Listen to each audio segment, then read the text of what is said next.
अंबर चौधरी असतील, तुषार गांधी आहेत, उल्का महाजन आहेत, अशा अनेक लोक जोडले गेलेले आहेत, असंख्य लोक. आणि त्यांनी सगळ्यांनी ठरवलेलं आहे की निदान या देशामध्ये जे काय अराजक माजलेलं आहे ते थांबवलं पाहिजे. आणि अशा लोकांची तुम्ही चेष्टा करता, तुम्ही कार्टून करता, तुम्ही पवार साहेबांना शरद अली म्हणता आणि त्यांच्या मागे तुम्ही पिंजऱ्यामध्ये हे पोपट दाखवत. तुमच्या ज्ञानाची कीव करावीशी वाटते हो. तुम्ही जरा राजकारणाचा अभ्यास करा, लोकांविषयी, लोकांचं व्यक्तिमत्व काय ते जाणून घ्या. परंतु कोणाची अशा प्रकारे खिल्ली उडवणं, चेष्टा उडवणं हे निदान एक महिला म्हणून तुम्हाला शोभणारं नाहीये. तो तुम्हाला जर राजकारण करायचं असेल तर जरा चांगलं केलं पाहिजे. अनेक निर्भीड पत्रकार ज्यांनी शरणागती पत्करली नाहीये, ज्यांनी लढायचं ठरवलेलं आहे, अशा पत्रकारांच्या बद्दल अशा प्रकारे कार्टून करणं, ट्विट करणं हे तुम्हाला निश्चितच शोभणारं नाहीये. आता भाजपमध्ये त्या गेल्या तेव्हा त्या वेगळ्या नेत्यांबरोबर होत्या आणि आता त्या कुठल्या नेत्यांबरोबर आहे. कालच्या परवाच्या मला एका प्रसिद्ध चॅनलवर त्यांनी जे काय विधान केलेलं आहे ते तर मला खूपच आश्चर्यकारक वाटतंय. म्हणजे त्या म्हणजे काही महिला ज्या आपण बघितल्या तर त्या महिला ज्या आहेत त्या लढणाऱ्या आहेत, लढाऊ महिला आहेत. म्हणजे अनेक महिलांच्या तुम्हाला मी नावं सांगते की त्या महिलांनी काम केलंय. सोनिया गिल असेल, सुगंधी असेल किंवा आमच्या मेधाताई पाटकर असतील, अशा अनेक महिला लढाऊ आहेत. त्या महिलांनी राजकारणात समाजकारण करता करता त्या पुढे गेलेल्या आहेत. परंतु चित्राताईंसारख्या ज्या आहेत त्या सापशिडीवरती जसं एखादं दान पडलं की पटकन पुढे जायचं आणि आपण कोणीतरी मोठं व्हायचं, पदावर बसायचं आणि मग स्वतःला खूप मोठं समजायचं, असं चित्राताईंचं झालेलं आहे. त्यांनी ज्या काय सापशिड्यां म्हणून ज्यांना ज्यांना वापरलेलं आहे त्यांची सुद्धा नावं सांगता येतील. त्याच्यात मी स्वतः आहे, विद्या चव्हाण, ज्याच्या माझ्याबरोबर त्या असायच्या. त्याच्यानंतर आमचे अध्यक्ष तेव्हा पिचड साहेब होते. पिचड साहेबांना म्हटलं आपण यांना मुंबईला अध्यक्ष करू. त्यांना त्याच्यानंतर जयंत पाटील जी आमचे पालकमंत्री होते त्यांच्याकडे मी तिची शिफारस केली. त्याच्यानंतर सुनील तटकरे जी आमचे अध्यक्ष होते. अशा सगळ्यांनी मदत केल्यानंतर ही मोठी झाली. शरद पवार असतील, सुप्रियाताई सुळे असतील आणि आज त्यांच्याविषयीच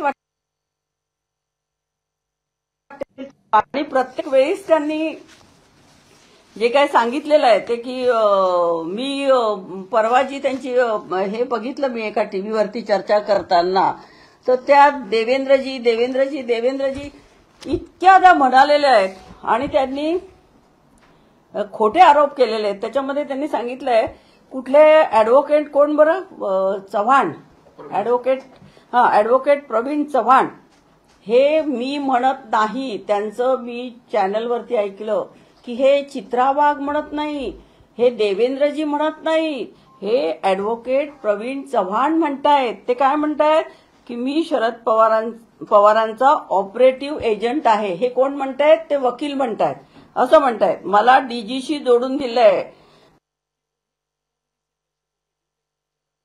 परत त्रास द्यायचा,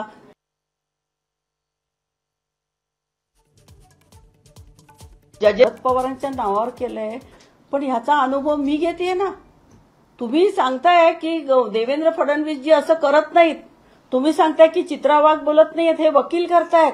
आणि कुठेही जे काय तुम्ही अगदी तुमचं व्यक्तिमत्व तुम्ही असं रंगवायचा प्रयत्न केलाय की आम्ही कोणाच्या मध्ये बोलत नाही, आम्ही फक्त देशव्यापी काय असेल, लोकांचं भलं काय आहे ते करायचं. तुम्ही काय लोकांचं भलं केलेलं आहे? मला त्यांना एक आठवण करून द्यायची आहे की त्यांचा ऑडिओ मी आता तुम्हाला ऐकवणार आहे. त्याच्यामध्ये त्या काय काय बोललेल्या आहेत. मी हा अनुभव घेतेय रोज. म्हणजे आमचं सरकार होतं, त्याच्यानंतर सगळं जे काही संपलेलं होतं आमच्या घरातला मॅटर, त्याच्या ऑर्डर्स आल्या होत्या आमच्या बाजूने. परंतु त्याच्यामध्ये इंटरफिअरन्स करून यांनी कशा प्रकारे त्याला वेगळं वळण दिलं, कशा प्रकारे ट्युशन दिली, ते तुम्हाला मी आता ऐकवतेय 2 मिनिटांमध्ये. जरा त्याच्यावर आपण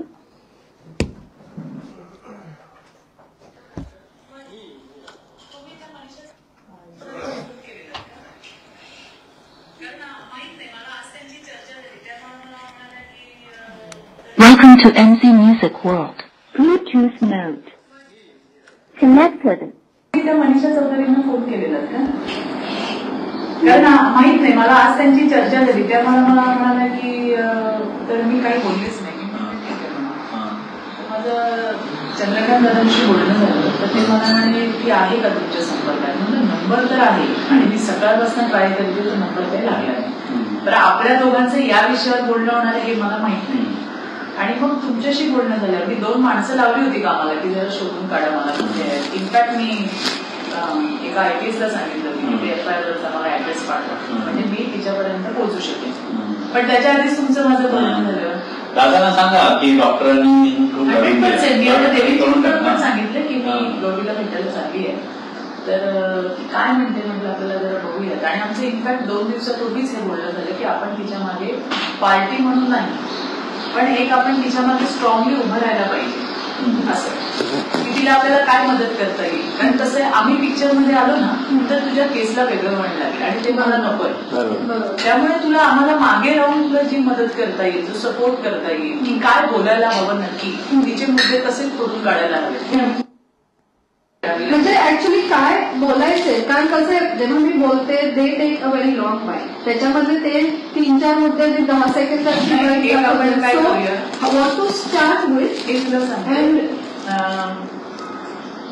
म्हणजे माझं असं हे आहे सर तुम्ही पण सजेस्ट करा. पेपर वगैरे देऊ का? मी एक सजेशन तुम्हाला देतो की मी एक व्हिडिओ बनवावा छोटासा एक पेपर प्लेन पेपर छोटासा व्हिडिओ 2 ते 2.5 मिनिटाचा नॉट मोर दॅन दॅट. मी डॉक्टर शीर्षे आहे एका चांगल्या कामगिरीला आणि माझ्यासोबत असा प्रकार घडलेला आहे तो मी मांडण्याचा प्रयत्न केला. माझी लढाई ही एका महाराष्ट्रात महिलांचे प्रश्न सोडवणाऱ्या बाईच्या विरोधात आहे. ती या सत्ताधारी पक्षाचे आमदार आहे. मी सर्वसाधारण कुटुंबातली मुलगी आहे आणि माझ्यावरती जे अतिशय खालच्या पातळीचे मी आपण सांगूया मी जर तुम्हाला सांगतेय माझ्यावर जे अतिशय खालच्या पातळीचे आरोप करण्यात आलेले आहेत तर त्याचं उत्तर मला द्यायचंय.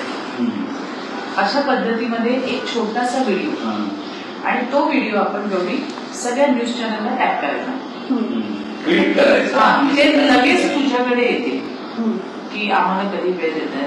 आणि आता फोन आला मला तिचा फोन आला होता मला आणि माझ्याकडनं नंबर मिस झाला तर चित्रा मला त्याचा नंबर पाहिजे. नाव काय मनीषा चौधरी MLA आहेत त्या बीजेपीच्या. तर त्या सकाळी त्यांचा मला मी घरी असतानाच मला फोन आला तर मी एकदम शॉक झाले. मी म्हटलं काय काय झालं म्हटलं काही तर नाही तिचा फोन मला आला होता. म्हटलं हो का. तर मला तिचा नंबर हवाय. मी म्हटलं माझ्याकडे नाही आहे. मी नंतर चेक केला माझ्याकडे होता. मग मी जरा आमच्या लिडर्सशी बोलते म्हटलं सर असं आहे काय करायचं कसं करायचं. मोर्चे बिर्चे ठीक आहेत आपापल्या ठिकाणी आज पण मोर्चा पार्ला पोलीस स्टेशनच्या बाहेर वगैरे बीजेपीच्या महिला करणार आहेत. तर म्हटलं हे कसं काय करायचं.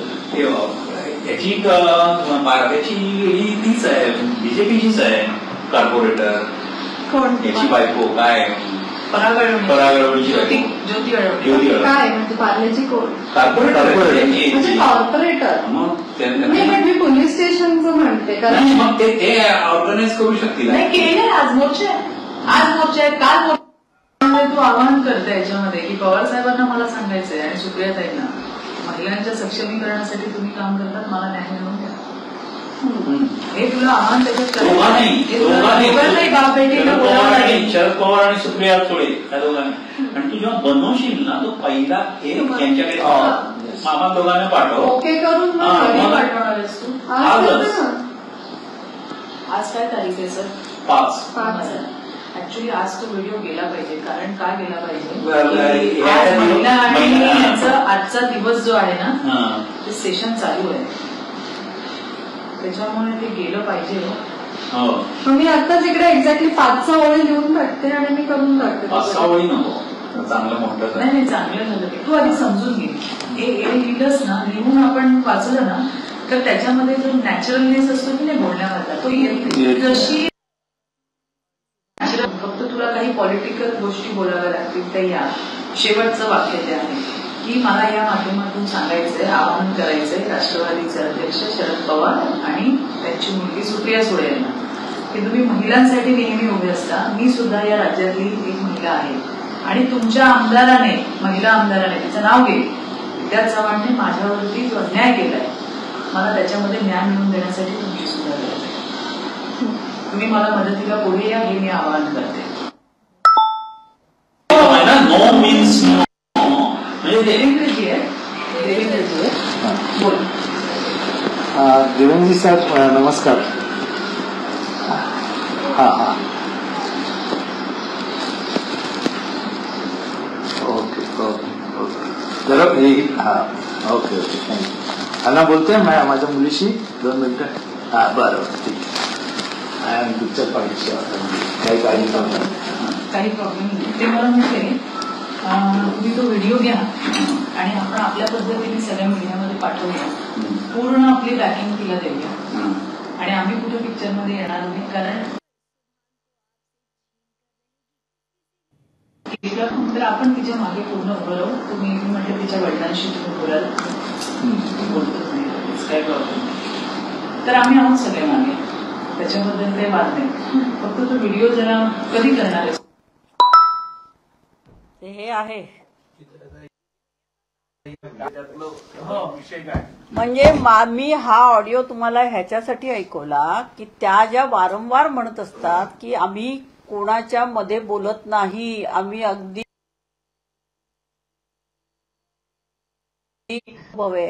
की ही माझ्या घरामध्ये जे 5 वर्षापूर्वी झालं होतं त्या माझ्या सुनेला शिकवण्याचा हा प्रयत्न करतेय की विद्या चव्हाण तुला छळतेय, तुझ्याशी वाईट वागते आणि हे सगळे व्हिडिओ कसे टॅग करायचे आणि ही जबाबदारी हिला देवेंद्रजींनी दिली होती असं ती म्हणते त्याच्यामध्ये. आणि ती त्यांचं बोलणं देवेंद्रजींची करून देते आणि देवेंद्रजींनी सांगितलं की मी चित्रा वाघला ही जबाबदारी दिली आहे, त्या सगळं हे करतील आणि त्या तुम्हाला मदत करतील. म्हणजे एखाद्याच्या घरामध्ये काही होत नसेल तर तिथे त्याला वेगळं वळण द्यायचं आणि पुन्हा इथे म्हणायचं की एक ऍडव्होकेट आम्हाला सांगतोय की पवार साहेब अशा याच्यामध्ये मॅटरमध्ये पडतात आणि इथे कोण पडतंय हे तुम्हाला प्रत्यक्ष ऐकवलंय आता की हे लोक कशा प्रकारे त्रास देऊ शकतात. म्हणजे माझ्या घरातल्या लोकांचा राजकारणाशी काही संबंध नसताना अशा प्रकारे त्यांना की तुम्ही खोटं बोला, तुम्ही असं करा, त्याच्यानंतर पूर्ण वकिलांचं पॅनल देणं, तिला 2.5-3 लाखाची नोकरी देणं, तिला तिकडे घर मिळवून देणं पार्ल्यामध्ये आणि मला छळायचं. म्हणजे एका IPSला मी सांगितलेलं आहे की सगळी माहिती काढ, मोर्चे काढा, पार्ला पोलीस स्टेशनला रोज मोर्चे निघतायत, विद्या चव्हाणला बदनाम करा, 5-6 ओळी नको, म्हणजे व्हिडिओ कर, तो मोठा व्हिडिओ कर आणि हे सगळं दाखव. म्हणजे हे सगळं काय चाललेलं आहे?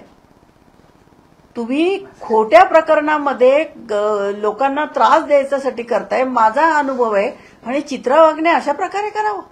तिच्या आवाजात तुम्ही हे ऐकलेलं आहे. याचं उत्तर काय आहे तिच्याकडे? ह्या क्लिप झाल्या मी जेव्हा अधिवेशनामध्ये होते, जेव्हा हे मॅटर झालं आणि मला हे मिळाले 5-6 महिन्यापूर्वी, तेव्हाच आहे. या महिलेसोबत बोलतात चित्राताई, त्यांचं नाव काय? ती माझी सून गौरी. पूर्ण नाव? गौरी अभिषेक चव्हाण. पण त्या मला त्याची जास्ती माहिती हे करायची नाहीये. मला फक्त याच्यातनं एवढंच दाखवायचंय की चित्र त्यामध्ये अशा पद्धतीनं तुम्हाला बदनाम करण्याच्या दृष्टिकोनातून आणि पक्षाला बदनाम करण्याच्या दृष्टिकोनातून होतही काही ते त्याच्यासाठी तेच तर झालंय. म्हणजे माझा काही दोष नसताना सभागृह 3 वेळा बंद पाडलं होतं तेव्हा सुद्धा भाजपच्या लोकांनी. मी सिद्धिविनायक मंदिरामध्ये माझ्या नातीबरोबर गेलेले असताना त्या आमदार महाले म्हणून मला भेटल्या होत्या. त्यांनी सुद्धा माझ्यावरती असे आरोप केले. तेव्हा मी मंदिरात त्यांना विचारलं, म्हटलं होता एबीपी माझा, उघडा डोळे बघा नीट.